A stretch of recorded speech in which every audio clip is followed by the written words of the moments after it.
took me very little time. The recruiter responded and said, we'd like to go ahead and schedule an interview by the end of the week. If you're job searching right now, you're in the right place. Welcome to Land Your Next Job, the show that helps you move from ghosting and rejection to interviews and offers. I'm Erica Parker Price, a certified career coach with a background in tech who has spent nearly a decade helping professionals land roles at companies like Microsoft, Google, and mission-driven organizations. Each week, I share what's actually working in today's job market, from LinkedIn and networking to how AI is reshaping hiring. You'll get clear strategies and inspiration so you can run this marathon without burnout or guesswork. Follow the show and let's land your next job together. Hello and happy Monday. I am Erica Parker Price. Welcome to Land Your Next Job. I spend a lot of time talking about how to make the job search easier, quicker, hopefully more effective for you, the job seeker. Today is going to be a little bit different. I am going to talk about how do we make it easier for other people. And the reason that I'm talking about this is because one of the things that you'll hear me say over and over is that 80% of all jobs come through a connection. There are absolutely people that you need to be relying on in this process.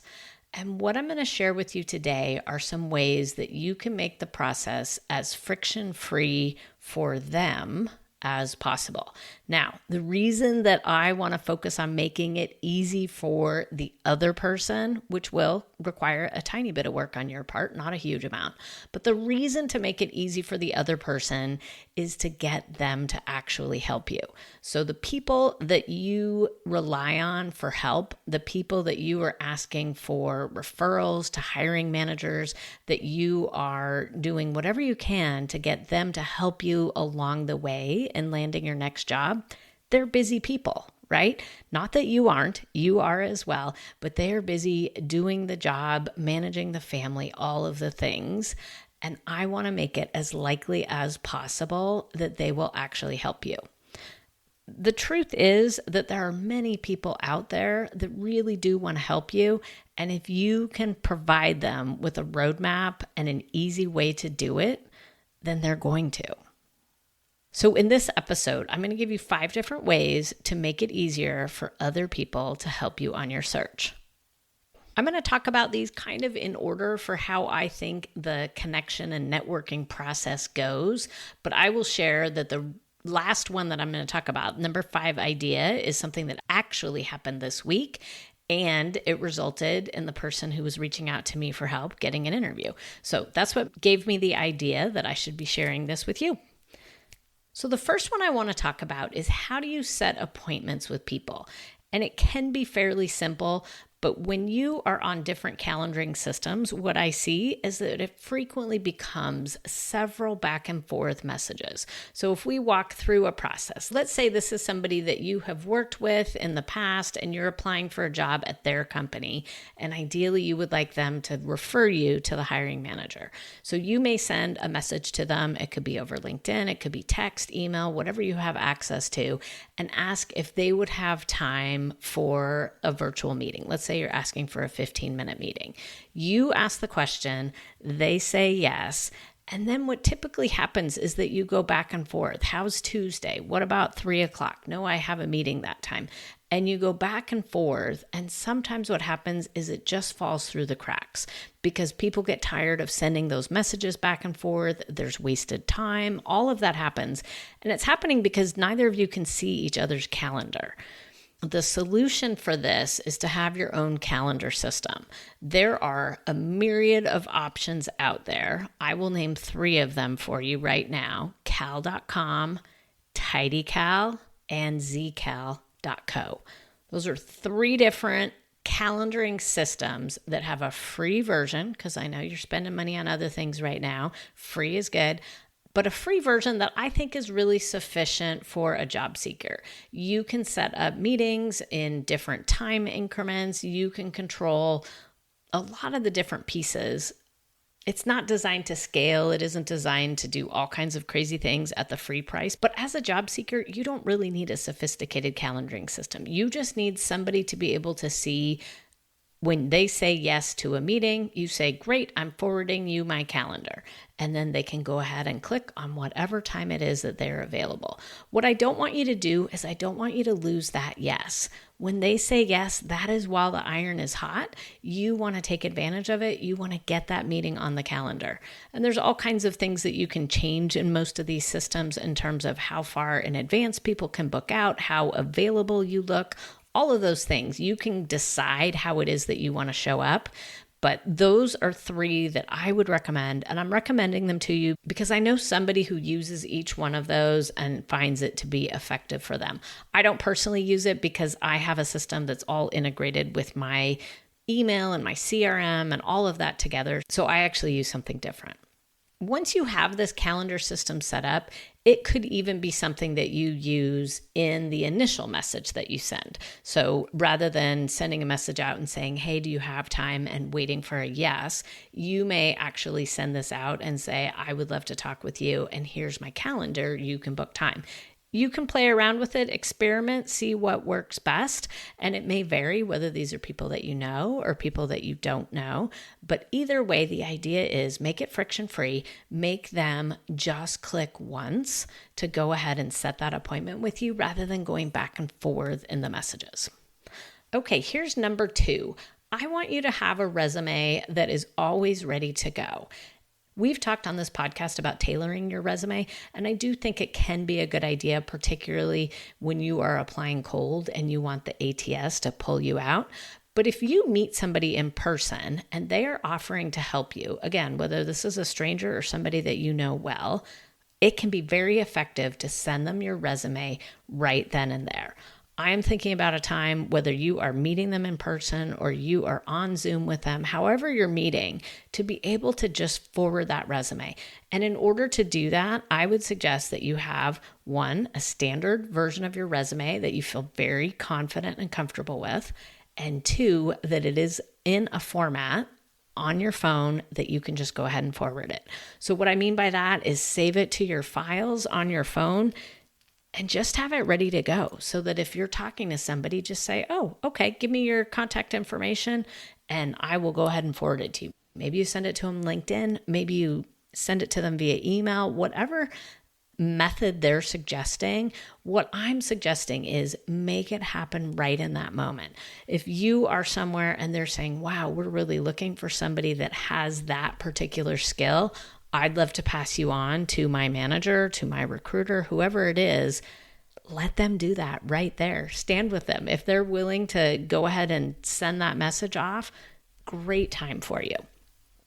So that is my second recommendation, that you have your resume ready to go, essentially in your back pocket. You can imagine that you wouldn't do this, but you're pulling it out, you're unfolding it and handing it over to them. I guess the good news is we don't have to have resumes on paper anymore, so we don't have to worry about whether or not the paper looks good. But really, just have it ready to go so they can run with it. The third piece that I want to talk about in creating this as friction-free as possible for other people is to have the exact job titles that you're looking for. Now, they vary from company to company, so it's important to know and to do the research in advance. This person's company, how they actually call the titles that you're looking for. And they absolutely vary if you're changing industries, or maybe even if the company has just a slightly different naming system. It can be really helpful for you to come to them with very specific titles. Now, maybe you are looking more broadly than that, and that's okay. But you want to make it simple and straightforward for anybody who is there to help you. So for example, you want to be able to tell them that you are looking for a full stack engineering position, that you are looking for a product manager at the principal or director level. You want to be able to give them the title, the level, and pay attention to exactly what it is at their company. When they have that information, it may be something that triggers something in their own mind. Like, oh, actually, I do know somebody who does that job. Let me see if I can refer you to them, maybe put you in touch, a variety of different ways. And it's also priming their brain to be ready for when that comes up. Maybe sometime over the next couple of weeks, somebody may actually in a meeting say, we're looking for somebody to do this. So you're putting those titles out there and making it simple for them to know who it is you are. To go on a little bit beyond that, this is number 4. This is next level from 1, 2, and 3, the calendar, the resume, and the job titles. Number 4 is your elevator pitch. And that is your 30-second version. Think of it as being how long it takes you to go up in an elevator in a tall building. But what is it that you do? Who are you? What skills do you bring to the table? And this goes beyond the job title. Now, maybe somebody will remember pieces of this and maybe they won't. But when you're in conversation with people, whether it's online or in person, you want to be able to tell them. And I would say that elevator pitch is really focused more on who you are overall in your career and the skills that you bring to the table. There's starting to be a bigger focus now as jobs are evolving, as companies are evolving. There's definitely starting to be this bigger focus on skills and what you can do versus titles. I don't know that companies have fully gotten on board with that, but I think it's a great place to actually put in there what it is that you can do and to be thinking about how that can be put in place at your next company. And then finally, number 5, and this is the experience that I had this week. I had a fellow coach that reached out to me and asked if I would be open to her connecting me with somebody else who was looking for a connection to a company that I have contracted with. Now, I will tell you, this isn't somebody that I know very well, but it's somebody that I'm connected with on LinkedIn. And I had met her while I was on vacation. I was in Arizona. I was visiting my mom, and we were at the Miraval Spa, which happens to be close to her. And I had signed up for a particular activity called a swing and a prayer. So I don't know if anybody has ever seen this online, but it's one of those trust activities where you're attached to some ropes and they swing you out over the desert, but you definitely have to take a leap. So while I don't always meet people when I'm at a random hotel on vacation, in this particular case, I think we felt bonded because we did this activity together. So anyway, it's a person that I have met once. We have chatted maybe once or twice since then, but the job seeker, not her, a person that she knows, happened to see that her friend knew somebody who worked at this company. She reached out and said, would you be willing to connect me? And that's what happened. So I said, yes, feel free, have her connect with me. What I did was I sent her my calendar invite. So she scheduled some time on my calendar. We had a brief conversation about the company, about what she could do there. There's a position that's open. And based on that conversation, I thought, yes, I think she's the type of person that could do that job. I know the recruiter. I asked her to send me her resume. And then I asked her to do this in particular. I asked her to send me a couple bullet points that explained why she would be great for the job. Now, if this was somebody that I had worked with for a long time, I could probably write those bullet points myself. But quite frankly, that would be work and time. In this case, she was the best person to write them. Did I forward it exactly? Not 100%, but I took those and then I adjusted it in whatever way made sense for the position that she was looking for. And I forwarded it on to the recruiter, copying the person who was applying for the job. So what I said was, this person is applying for XYZ job and I wanted to recommend them for this position. Here's a few reasons why I think she'd be a great fit. And then I had those bullet points written out. I copied the woman who was applying for the job in the CC line and I sent it off. It took me very little time and I was able to turn that around and then just go back to the rest of my day. What ended up happening was the recruiter responded and said, yes, we'd like to go forward. We'd like to go ahead and schedule an interview by the end of the week. But that's an example of somebody making it friction-free for me. I won't say that it was their idea to send it to me. It was mine, but quite frankly, I do this all the time. And so I know what makes it easy for me. And I was able to ask her for that. And that's what I want to prep you for. I want to have you take advantage of any of these connections that come your way and just give it the best chance of success. If you can make it easy for them, then they are so much more likely to complete whatever task they say they're going to do. Because we all know that some people will say, oh yeah, I really want to help you out. Just let me know how I can help. This is you saying very directly, this is how you can help.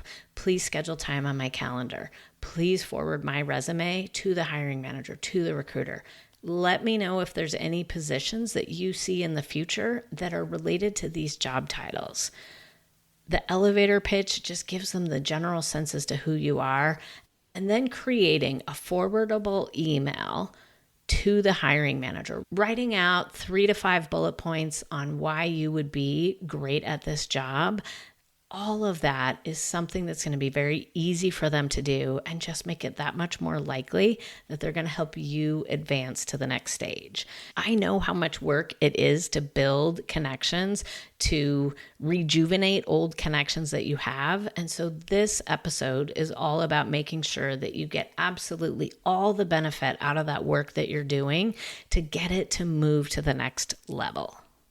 I understand that you are the one that is doing the work to make this easy, but in the end, I really do think that it makes your life easier because it is very clear and to the point. And ideally, what it's going to do is it's going to get you to the finish line faster. And that's what we're all here for. I hope you go get some of these things set up this week because I really think making your search friction-free, not only for yourself, but for other people, all those people helping you, I think that that can really make the difference. Have a great week. That's a wrap for this week on Land Your Next Job. If this episode helped, please leave a quick review and subscribe wherever you listen. Share it with a friend in transition, and I'll see you next Monday. Let's land your next job together.